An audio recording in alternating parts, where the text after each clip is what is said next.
بھائی صاحب بات کریں. جی میں سید بادشاہ بات کر رہا ہوں آزاد کشمیر پاکستان سے. خدا آپ کو عزت عنایت فرمائے میرے بھائی. جی قبلہ میرا سوال تھا. ابھی ایام ازا چل رہے ہیں اور جیسا آپ واقف ہیں پاکستان میں حالات پھر تھوڑے سے خراب ہو رہے ہیں. تو میرا ایک سوال تھا، برائے کرم غصہ نہ کیجیے گا.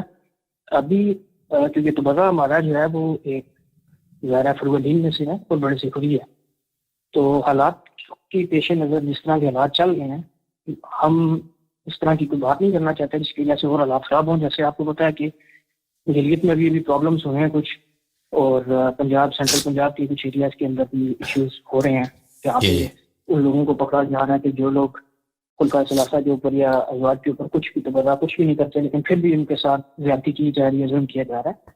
تو ان ایام ازا میں تو تبرہ ظاہر واجب ہے.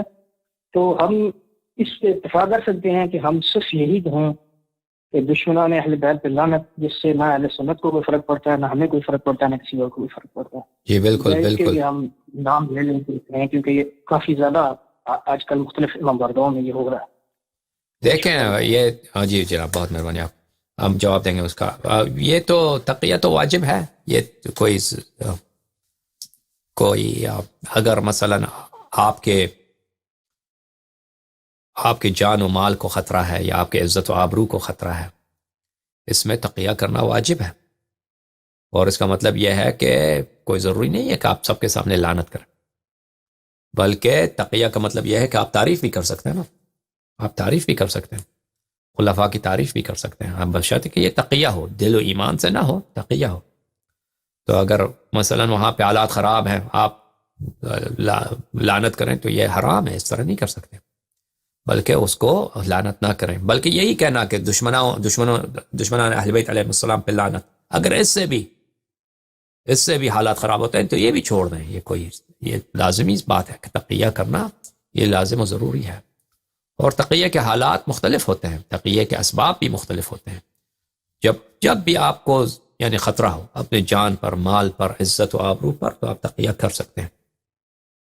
اور اس کا مطلب یہ ہے کہ آپ جو ہیں ان کے جو امام ہیں ان کو برا بلا نہ کہیں، بلکہ ان کی تعریف بھی کرنا چاہیں. یہ تو اس بھی اچھی بات ہے.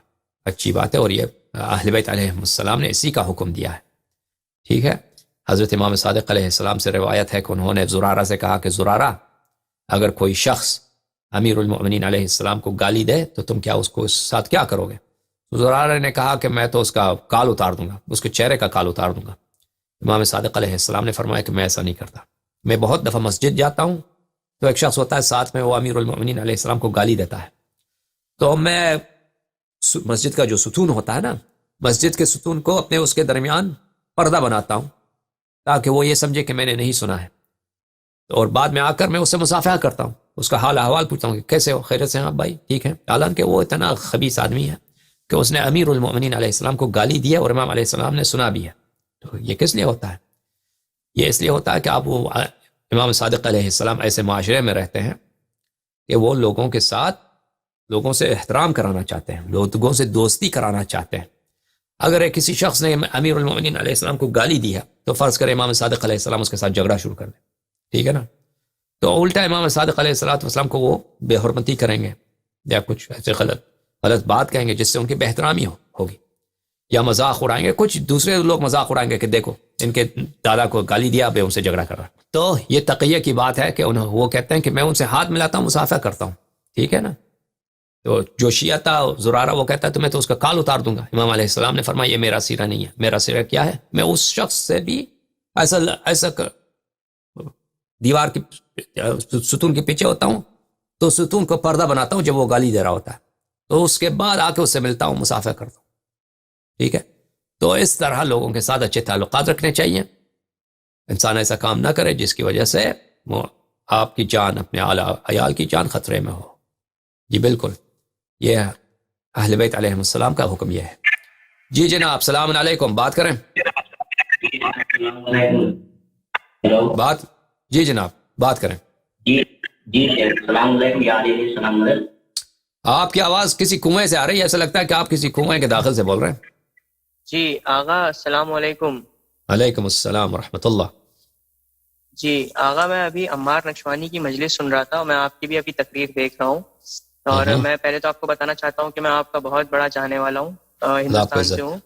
جی اور جی آغا، ابھی میں عمار نقشوانی کی مجلس سن رہا تھا لندن میں جو ہو رہی ہے، اور اس میں انہوں نے ایک جملہ کہا ہے کہ یہ جو شیعہ ہندوستان کے جو تلواروں جو آگ کے اوپر چلتے ہیں، ماتم کرتے ہیں آگ کے اوپر، اور جو تلواروں سے ماتم کرتے ہیں، زنجیروں سے ماتم کرتے ہیں، تو یہ جو ہے یہ بدعات ہیں شیعہ اسلام کی، اور یہ آپ کے اگر مرجع بھلے ہی اس بات کی اجازت دیتے ہوں، لیکن ایک جنرل پوائنٹ آف ویو سے یہ ساری چیزیں جو ہیں وہ بدعت ہیں۔ تو آغا اس کے اوپر آپ کیا کہیں گے اور اس کا کیا جواب بنتا ہے؟ یہ لوگ بھائی فتوے دیتے ہیں، ان کے پاس تو کچھ پتہ تو نہیں ہے ان لوگوں کو۔ بہرحال یہ جو بھی جزا ہو، بے قراری ہو، جس میں آپ کہتے ہیں کہ اس نے غم سے بے قرار ہو گیا ہے، تو اس کی بہت سفارش ہے۔ اہل بیت علیہ السلام کے احادیث میں، روایات میں، آج بھی میں نے حدیث پڑھی ہے، بے قرار ہونے کو اہل بیت علیہ السلام کے غم میں بے قرار ہو جائے، ٹھیک ہے نا انسان۔ اگر آپ غم میں بے قرار ہو گئے اور بے قرار ہوتے ہوئے سر پہ تماچا مار دیا، سر پہ آپ نے مثلا کوئی گڑا مار دیا، سر پہ تلوار مار دیا، زنجیر مار دی، پیٹھ پر خون بہہ گیا، تو اس میں کوئی حرج نہیں ہے۔ شرط یہی ہے کہ وہ اس میں بے قراری ہو۔ یہ بے قراری کا کوئی خاص شکل نہیں ہے۔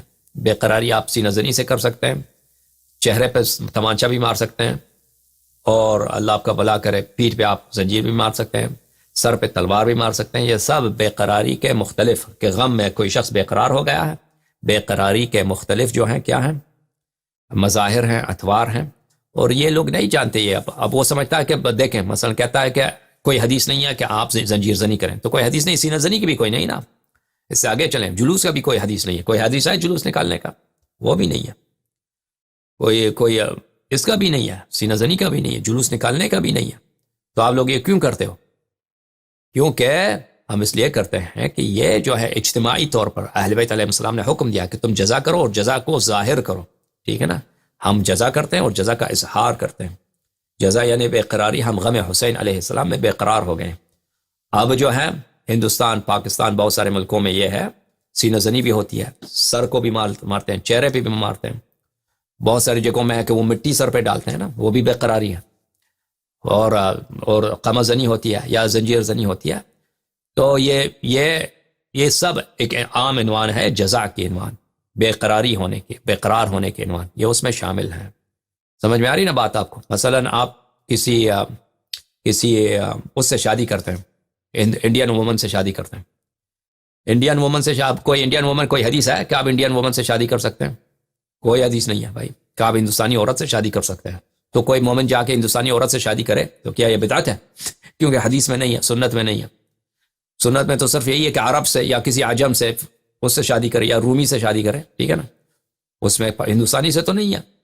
تو کیسے جائز ہے؟ کیونکہ ایک عام عنوان ہے کہ اگر مومن ہے، مومنہ ہے تو شادی جائز ہے، ٹھیک ہے، اس عام عنوان میں آ جاتا ہے۔ تو اسی طرح ٹھیک ہے، حدیث میں سینہ زنی نہیں ہے، سینہ زنی نہیں ہے، لیکن حدیث میں یہ تو ہے کہ جزا ہو، انسان بے قرار ہو جائے، تو ہم غم میں بے قرار ہو کر سینہ مارتے ہیں، چہرے مارتے ہیں، زنجیر مارتے ہیں۔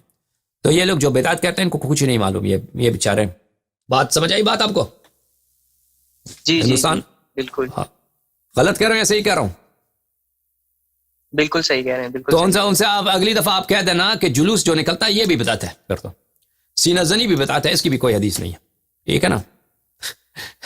ان سے کہہ دو کہ ہاں، ان سے کہہ دو کہ لندن میں مجلس پڑھنا یہ بھی بدعت ہے، کیونکہ یہ کوئی حدیث میں نہیں کہ لندن میں آپ مجلس پڑھ سکتے ہیں، ٹھیک ہے نا۔ کوئی حدیث ہے بھائی کہ لندن میں بیٹھ کر آپ مجلس پڑھ سکتے ہیں؟ ہے کوئی حدیث؟ کوئی حدیث نہیں ہے، یہ بھی بدعت ہے۔ یا یہ کوئی حدیث، یہ سب بدعت ہے۔ انٹرنیٹ پہ آپ اپنی حدیث نشر کرتے ہو، یہ بھی بدعت ہے، سب بدعت ہے۔ یا علی مدد، بہت مہربانی آپ کی،